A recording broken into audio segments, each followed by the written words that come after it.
Life science academy या YouTube चॅनलमध्ये आपल्या सर्वांचे स्वागत आहे। मागील व्हिडिओमध्ये आपण वेलदोड्यामध्ये व्हेजिटेटिव्ह प्रोपगेशन कशा पद्धतीने करू शकतो हे आपण पाहिलेलं आहे। या व्हिडिओमध्ये आज आपण औषधी वनस्पतीविषयी माहिती घेणार आहोत आणि त्याच्यामध्ये कशा पद्धतीने आपण नवीन सीडलिंग तयार करू शकतो किंवा त्याचा वापर कसा करू शकतो हे पाहणार आहोत।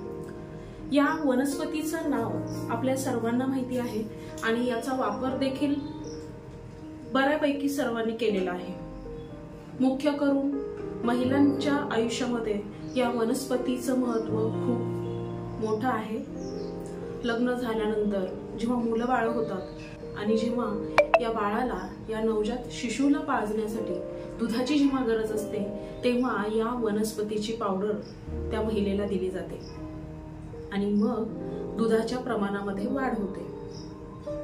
आता यावरून आपल्या सर्वांना कळलं असेल की मी आज बोलणार आहे शतावरी या वनस्पतीविषयी।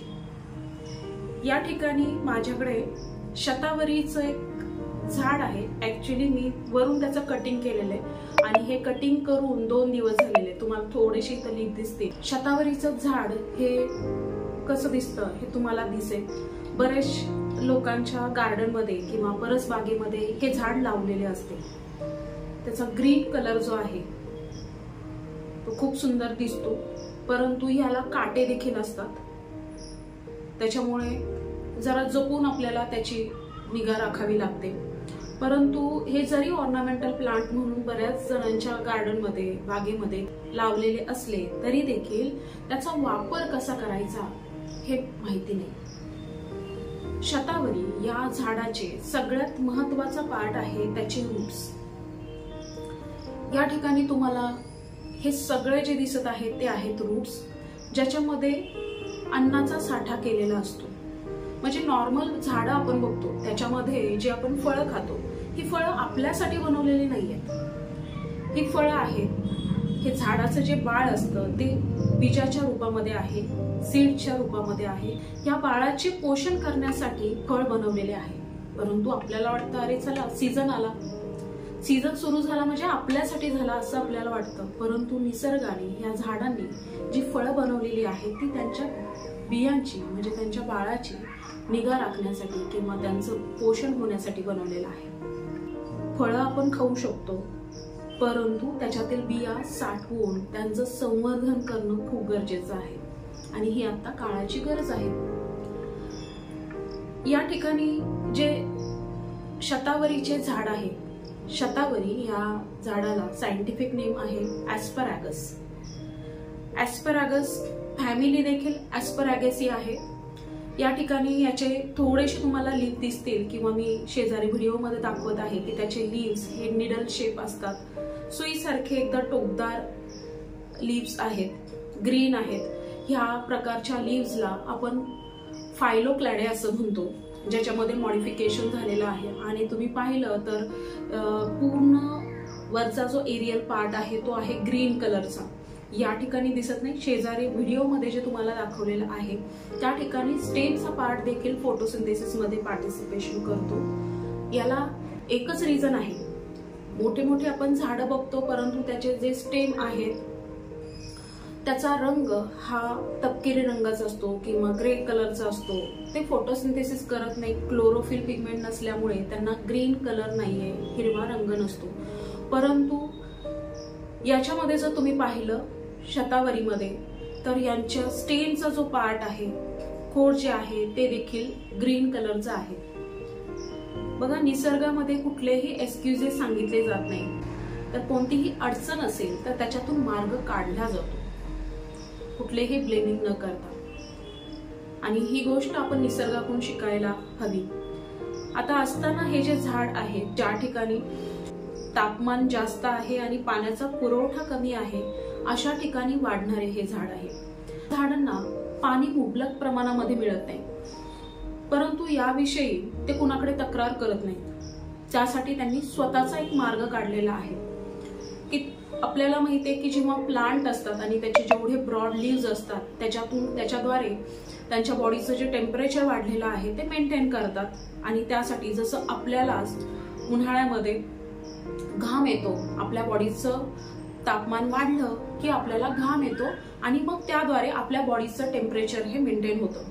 त्याच प्रकारे प्लांटच्या बॉडीचं तापमान जेव्हा वाढते तेव्हा त्यांच्या लीव्स मधून ट्रान्सपिरेशन होतं, गॅसियस फॉर्म मध्ये वॉटर बाहेर पडतं, ज्याला आपण आपल्या भाषेमध्ये स्वेटिंग म्हणतो, पण बॉटॅनिकल टर्म मध्ये प्लांटच्या केसमध्ये त्याला आपण ट्रान्सपिरेशन असं म्हणतो. याच्यामध्ये काय होतं की घाम येतो, आपल्याही बॉडीला घाम येतो म्हणजे आपल्या शरीरातील जे पाण्याचा अंश आहे तो बाहेर पडतो आणि मग त्याच्यामुळे आपल्या बॉडीचं टेम्परेचर मेंटेन होतं. ते जे पाणी आहे त्याचं वाफेत रूपांतर करण्यासाठी आपल्या बॉडीतील हीट वापरली जाते आणि ती हीट वापरल्या गेल्यामुळे टेम्परेचर हे कमी होतं.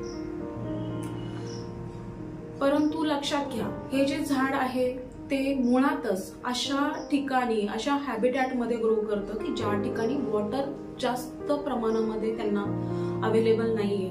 आणि अशा वेळेमध्ये जर त्यांचं टेम्परेचर तर वाढणार आहेच, परंतु हे टेम्परेचर वाढलं तरी देखील ते पाण्याचा लॉस जास्त करू शकत नाही, ट्रान्सपिरेशन फार करू शकत नाही, नाहीतर डिहायड्रेशन होऊन त्या झाडाचा जीव जाण्याची शक्यता आहे.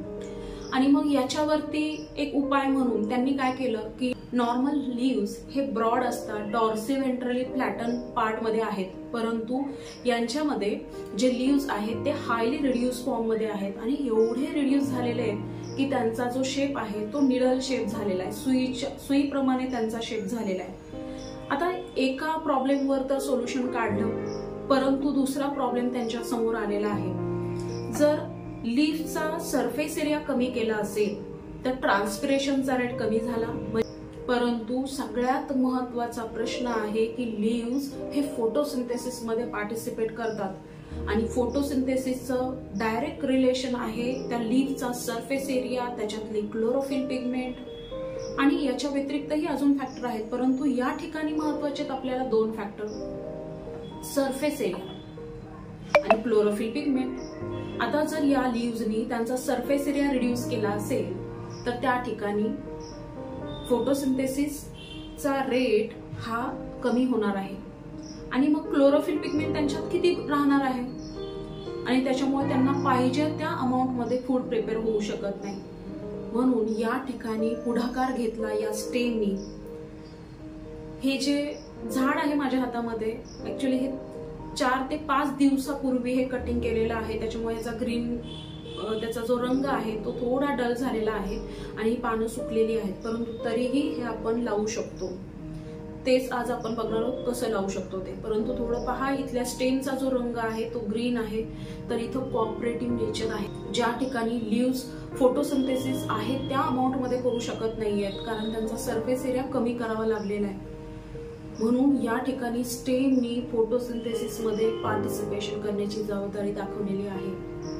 आणि हा सगळ्यात महत्वाचा गुण आहे की आपल्याला देखील कोऑपरेटिव्ह नेचर दाखवणं खूप गरजेचं आहे, तरच सगळ्यांची प्रगती होऊ शकते. या ठिकाणी दिसेल तुम्हाला की याला काटे देखील आहेत, काटे देखील स्टेमचं मॉडिफिकेशन आहे. काही लीव्स हे रिड्यूस झालेले आहेत, निडल शेप झालेले आहेत, काटे आहेत याला. आणि पहा याचे काटे कसे आहेत, हे लोअर डायरेक्शन मध्ये आहे, खालच्या दिशेने आहेत, तिरके झालेले काटे आहेत. त्याच्यामुळे सहसा या झाडाला कुठलेही प्राणी खाण्यासाठी जात नाहीत, कारण ते जर खाण्यासाठी गेले तर ते काटे त्यांच्या जिभेमध्ये, त्यांच्या तोंडामध्ये लागू शकतात. आता आपण पाहूयात त्याचा जो रूटचा पार्ट आहे, हे जर आपण बघतोय शतावरी, मागच्या व्हिडिओमध्ये वेलदोड्याचा व्हिडिओ पाहिला होता, त्याच्यामध्ये आपण पाहिलेलं की वेलदोड्यामध्ये स्टेमचं मॉडिफिकेशन झालेलं होतं, तसं यामध्ये शतावरीमध्ये आहे हे रूटचं मॉडिफिकेशन. शतावरीमध्ये ऍडव्हान्टिसियस रूट्स आहेत, इथं कुठेही टॅपरूट सिस्टीम नाहीये, म्हणजे जे ओरिजिनल रॅडिकल जे बाहेर येतं तर त्याच्यामधला जो कोनिकल पार्ट आहे तो इथं नाहीये. हे सगळे ऍडव्हान्टिसियस रूट आहेत, इथं तुम्हाला दिसतात. हे असेच सुरुवातीला रूट्स असतात आणि नंतर जसजसं फोटोसिंथेसिस सुरू होतं आणि त्याचा फूडचा साठा, म्हणजे त्यावेळेस प्लांटनी त्यांना जेवढी फूडची रिक्वायरमेंट आहे तेवढं युटिलाइज होऊन जो एक्स्ट्राचं फूडचा साठा आहे, जे एक्स्ट्राचं अन्न आहे ते साठवण्यासाठी ते या रूटचा वापर करतात. आणि इथं तुम्हाला दिसेल हे छोटे छोटे रूट देखील दिसत आहेत आणि याच्यामध्ये त्यांनी काय केलंय, अन्नाचा साठा केलेला आहे. प्लांटला जेवढी रिक्वायरमेंट आहे तेवढं वापरल्यानंतर देखील हे शिल्लक राहिलेलं आहे आणि याच्यावरती सगळे लिव्हिंग ऑर्गॅनिझम सर्वाइव्ह करतायत। हे लक्षात घ्या। या ठिकाणी तुम्हाला दिसत आहेत हे सगळे ॲडव्हान्टिशियस रूटचे मॉडिफिकेशन झालेले आहेत। रूटच्या स्टोरेजिंगसाठी रूट मधले मॉडिफिकेशन आहेत आणि ते देखील ॲडव्हान्टिशियस रूट मधले मॉडिफिकेशन आहेत। आता या ठिकाणी आपण फॅसिक्युलेटेड रूट्स मधला मॉडिफिकेशन आहे जे बंच मध्ये आहेत। तुम्हाला दिसत असेल की एकाच बंच मध्ये जेवढे रूट्स आहेत आणि आता इथं जरी आपल्याला दिसतंय की समजा हे इथून हे जे रूट आहे ते फुगलेलं आहे, हा एवढा पार्ट हा फुगलेला दिसतोय, परंतु हा नॉर्मली आणि याच्यापेक्षा देखील लांब होता, परंतु तो काढताना तुटलेला आहे रूटचा पार्ट। तर हे आता काढलं नसतं तर हे जे रूट आहे ते असंच फुगत फुगत गेलं असतं, याच्यामध्ये पुढचा साठा अजून वाढत गेला असता आणि या रूटची ग्रोथ तर अनलिमिटेड पुढे पुढे होत जाणार आहे, तसे हे रूट्स देखील पुढे पुढे फूडचं स्टोरेजिंग करत जाणार आहे आणि मग असे स्वेलिंग झाल्यासारखे एकदम जाड असे रूट्स तुम्हाला पाहायला मिळतात। आणि याच्यामध्ये खूप महत्वाचं ही वनस्पती खूप औषधी आहे। लॅक्टेटिंग मदरसाठी हा एक रामबाण उपाय आहे। महिलांच्या हेल्थसाठी देखील याचा वापर केला जातो। रिप्रोडक्टिव्ह सिस्टीम कार्यरत राहावी यासाठी मुलींना देखील आपण हे दुधातून देऊ शकतो, पाण्यातून देऊ शकतो।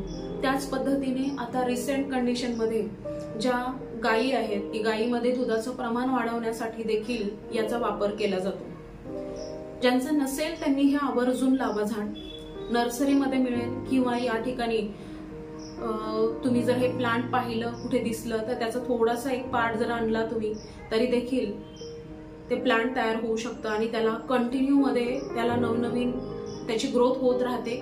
एकदा आणला की परत आणण्याची गरज नाहीये, उलट त्याच्यापासून खूप सारे प्लांट्स तयार होतात। तर इथं आपण बघूया की ह्या रूट्सचा वापर आपण कसं करतो। औषधी वनस्पती म्हणून शतावरीचा वापर केला जातो, परंतु तो पावडर फॉर्म मध्ये। मग ती पावडर कशाची बनवतात तर याच रूट्सची बनवली जाते। तर या ठिकाणी मी तुम्हाला हे रूट्स रिमूव्ह करून दाखवते आणि ह्या रूट्स वरती वेगवेगळी ट्रीटमेंट दिली जाते।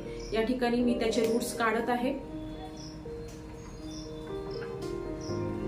कटरने हे रूट्स काढते कारण ते खूप चिवट आहेत आणि नंतर परत हेच प्लांट आपण लावणार आहोत।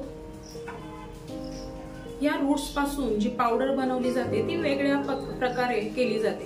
हे रूट्स नुसते सुकवून चालत नाहीत कारण ह्याची जी साल आहे रूटची तर ती खूप चिवट असते आणि जाड आहे, त्याच्यामुळे हे लवकर सुकत नाही। आणि असंही आता जरा पाऊस सुरू झालेला आहे तर याला शिजवलं जातं, कपड्यामध्ये बांधून याला शिजवून त्याची साल आणि त्याच्या आतमध्ये जो झायलेमचा पार्ट असतो तो रिमूव्ह करावा लागतो। तो एकदम चिवट असतो। मिक्सर मध्ये जेव्हा आपण ही पावडर म्हणजे याची पावडर करू तेव्हा देखील तो पार्ट ग्राइंड होत नाही। आता या ठिकाणी मी हे रूट रिमूव्ह करत आहे। एक प्रयोग म्हणून या ठिकाणी आपण जसं आवळा कॅन्डी करताना आपण उकडून देखील आवळा कॅन्डी करतो आणि फ्रीजर मध्ये ठेवून देखील आवळा कॅन्डी केली जाते, त्या पद्धतीने याचा देखील आपण एक प्रयोग करून बघणार आहोत की याच्यावरची साल काढण्यासाठी एकदम सोपी पद्धत कोणती आहे त्या पद्धतीने बघा। आता मी याच्यातले रूट्स सगळे रिमूव्ह केलेले आहेत। या ठिकाणी दिसत आहेत तुम्हाला हे सगळे रूट्स। हे छोटं प्लांट होतं, मी फक्त व्हिडिओ बनवण्यासाठी आणलेलं होतं। त्याच्यातले बरेचसे रूट्स आम्ही घरी शतावरीची पावडर बनवण्यासाठी वापरलेले आहे। हे त्यातल्या त्यात छोटं झाड ठेवलेलं होतं आणि मलाही ते झाड लावायचं होतं। इथं देखील तुम्हाला दिसेल की हे प्लांट आहे, ह्याला नवीन रूट्स तयार झाले होते, ते सगळे व्हाईट कलरचे होते, त्याच्यामुळे इथले जे रूट्स आहेत हे देखील व्हाईट कलरचे दिसत आहेत। आता हे झाल्यानंतर आपल्याला हे प्लांट्स पण लावून ठेवायचे। हे रूट्स काढले म्हणजे यांचं अस्तित्व संपलं, बेसच ह्याचा आपण काढून टाकला, परंतु तरी देखील यांच्याकडे नवीन रूट्स तयार करण्याची क्षमता आहे आणि यासाठी आपल्याला ह्याचं प्लांटेशन करणं खूप गरजेचं आहे। इथं तुम्हाला दिसेल की इथून नवनवीन हे जे स्प्राउटिंग होतं, इथं बड आहेत खाली स्टेमच्या पार्ट वरती खाली बड आहेत, इथं देखील दिसतंय 1 2 3 आणि तुम्हाला दिसेल हे छोटासा कोंब देखील तिथून आलेला आहे. तर हे असंच वाढत राहतं आणि हे जर आता मी लावलं तर थोडे दिवसांनी जर हे प्लांट सेट झालं की पुन्हा परत नवीन रूट्स डेव्हलप करतील आणि त्याच पद्धतीने या ठिकाणी असे रूट्स मध्ये फूडचं स्टोरेजिंग सुरू करणार आहेत. तर आपण आता याचे सीडलिंग्स बनवूयात. याचं सेपरेशन करताना मी बघते या पद्धतीने होतंय का. सिम्पली याचं सेपरेशन होतंय. हा एक पार्ट आहे, इथं स्प्राउटिंग वगैरे आहे. स्टेमचा पार्ट राहिला पाहिजे, हा एक आपल्याला उद्देश महत्वाचा आहे. आपण याचा वापर करतोय, परंतु मुळासकट जर प्रत्येक वेळेस आपण हे पूर्णच काढून टाकत गेलो तर या ठिकाणी नवीन सीडलिंग तयार होणार नाही आणि मग प्लांट जगायला तर हवं. या ठिकाणी इथं कोंब दिसतोय, हा एक पार्ट आपण इथे लावणार आहोत आणि हे अखंडच लावूयात आपण.